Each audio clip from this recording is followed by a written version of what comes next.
ko kailangan comprehensive na solution yung gagawin namin.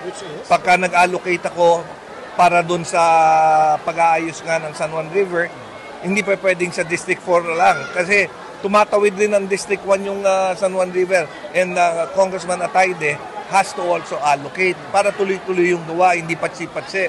If you notice, ang nangyayari dito sa San Juan River, makikita mo, meron silang meron sinimulang gawing flood mitigation project. Pero hindi tuloy-tuloy, patsi-patsi yung pinagawa eh. Minsan nasasayang lang dahil magagawa ng portion, ititigil, tapos after a year or two, biglang sisimulan ulit. It doesn't solve anything and it's actually a waste of money. When we start it, we have to complete it. Kaya nga kailangan dito pagtutulungan. Araneta Avenue, as I mentioned, masyadong maliit yung drainage, kaya hindi kayang yung tubig i-accommodate lahat ng tubig ulan na napupunta.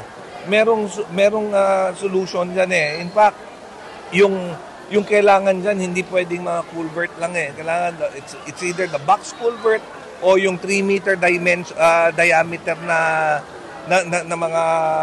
mga culvert ang ilagay. Hindi pwedeng 1.5 lang dahil hindi talaga kakayanin. Now, they started during the previous administration, nagsimula sila pero 1.5 ang diameter na nilagay, which is small. Kasi ang drainage natin should not only be a passage ng flood water o ng tubig.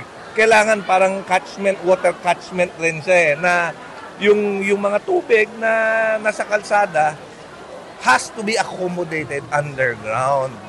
So, those are things na gagawin namin. In fact, kinumission namin ang UP to make a comprehensive study. Natapos na yon and that study is what we are following now. Pagtutulungan namin ni Mayor Joy.